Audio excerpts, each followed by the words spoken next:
கிராமத்துல பொறந்த வளர்ந்த நமக்கா பாலி விட தெரியாது அப்படின்னு நினைச்சிட்டு கோவில் கும்பாசத்துக்காக பாலிலாம் விட சொன்னாங்களா ஒரு 5ஆம் நாள் 7ஆம் நாள் இந்த மாதிரி கணக்கு பண்ணி நாங்கள் 5ஆம் நாள் காலையில் விடிய காத்தால ஒரு அக்கா எனக்கு ஃபோன் பண்ணிச்சு பிரியா ஏஞ்சி பாலி விடு அப்படின்னு குளிச்சுட்டு எல்லாத்தையும் பாலிலாம் விடுறதுக்கு ரெடி பண்ணிட்டு எனக்கு உள்ளுக்குள்ளே ஒரு பயம் நம்ம வேற விட்றோம் ஒன்று விட்டா பத்தாது எது நல்லா வருதுன்னு தெரியல நினச்சிக்கிட்டு ஒரு 3 பாத்திரத்தை எடுத்து அதில் விட்டு வச்சுருந்தேன். அப்பயும் என் புருஷர் சொன்னார் விதை தெளிக்கிறது தாம்பாளத்தில் வச்சாதான் பிரியா நல்லா அழகாக இருக்கும் அப்படின்னாரு. நான் ஏற்கனவே ஒரு டைம் கோயிலுக்கு விட்டேன்னா அது ரொம்ப வளர்ந்து போய் எடுத்துகிட்டு போகிறதுக்குள்ளே தலை சாய்ச்சிட்டு வந்தது. அதனால் இந்த மாதிரி பிளாஸ்டிக் டப்பானா சாயாமல் இருக்குமேனா அதில் விட்டு வச்சேன்.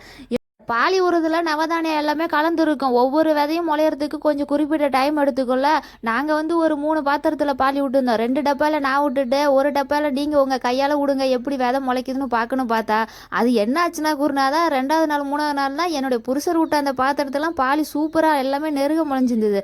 நான் விட்டது விதை கொஞ்சம் அங்கேயெல்லாம் இருந்திருக்கு மட்டுக்கு அது பல்ல இழிச்சிட்டு தான் இருந்தது. கும்பாபிஷேகத்துக்கு நாள் அன்னைக்கு தான் அண்ணனுங்க எல்லாத்துக்கும் சீர்வரிசை வச்சு கொடுத்தேன். நான் தானே அப்புறம் கடைசி டிக்கெட்டு, அதனால் எப்போதுமே நான் அண்ணன்கள்ட்ட ஆசீர்வாதம் வாங்கிப்பேன். இந்த பாலியை வந்து நம்ம எப்பயுமே மறுநாள் காலையில் இந்த இளம் வெயிலில் எடுத்து வச்சு இந்த மாதிரி ஒரு டப்பாவில் ஹோல் போட்டு அது வழியாக ஸ்ப்ரே பண்ணி தண்ணியை விட்டோம்னா சூப்பராக வரும்.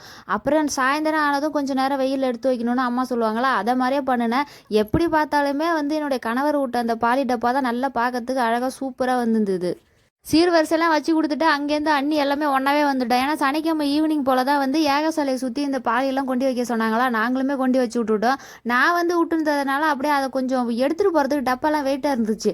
அதை அப்படியே பேத்து ஒரு சின்ன சின்ன பிளேட்டில் வச்சு அதுக்கப்புறம் எடுத்துகிட்டு போய்கிட்டேன்.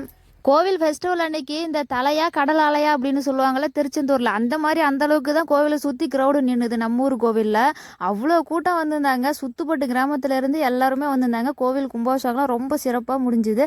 அதுக்கப்புறம் கோவில் கும்பாபிஷேகம் முடிஞ்சு அன்னைக்கு நைட்டே என்ன பண்ணாங்கன்னா ஆர்கேஎஸ்லாம் வச்சாங்க. நம்மலாம் போகாமல் இருப்போமா, நம்ம சிண்டு நண்டு சிண்டுலாம் நமக்கு ஃப்ரெண்ட்ஷிப் இருப்பாங்க.